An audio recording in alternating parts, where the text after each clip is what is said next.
పెట్టుబడులకి సంబంధించినటువంటి దాంది ఆ జాతర గురించి ఈనాడు జ్యోతి వందల కొద్ది స్టోరీలేశారు. చాలా అద్భుతం. దీంట్లో నాకు నచ్చినటువంటి కొన్ని ప్రాజెక్టులు చూస్తే రామాయపట్నం దగ్గర చెక్కతో తయారు చేసిన ఇళ్లకు యూరప్, ఆస్ట్రేలియాలో మంచి డిమాండ్ ఉంటుందట. మన కార్మికులకు శిక్షణ ఇచ్చి పరిశ్రమలు ఏర్పాటు చేస్తే పెద్ద ఎత్తున ఎగుమతి చేయొచ్చని జూల్ గ్రూప్ సీఈఓ టామ్ వాలాండర్, జోవో సంస్థ సీఈఓ సందీప్ జక్కంపూడి చెప్తున్నారు. స్వీడన్కి చెందినటువంటి జూల్ గ్రూప్ తన భాగస్వామ్య సంస్థ జోవో ఆధ్వర్యంలో రామాయపట్నం దగ్గర 50 ఎకరాలు 300 కోట్లతో అత్యాధునిక తయారీ ప్లాంట్ ఏర్పాటుకు ఒప్పందం కుదుర్చుకుందట. దీంట్లో రామాయపట్నం ఫర్నిచర్ సిటీలో ఫ్రీ ఫ్యాబ్రికేటెడ్ ఇళ్ళు అంటే చెక్కతో ముందే నిర్మించిన తయారు చేసి నౌకల్లో ఎగుమతి చేస్తారట. ఇందుకోసం నార్వే, స్వీడన్ తదితర దేశాల నుంచి అనడానికి రాష్ట్రాలు అన్నారు, తదితర రాష్ట్రాల నుంచి భారీ దొంగలను దిగుమతి చేసుకుంటాం.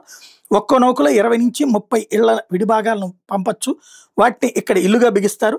భారత్లోను కలపతో కంటైనర్ తరహా ఇల్లు చేయొచ్చు.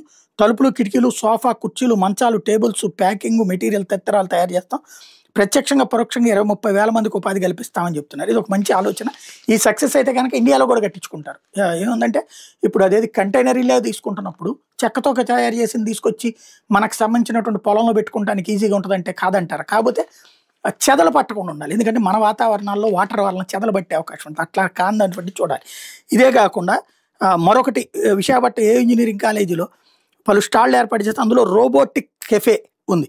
కాఫీ తయారు చేస్తుంది. మనుషులతో పని లేకుండా రోబోలే మనకు నచ్చిన విధంగా 4 రకాల కాఫీలు తయారు చేసిస్తుంది.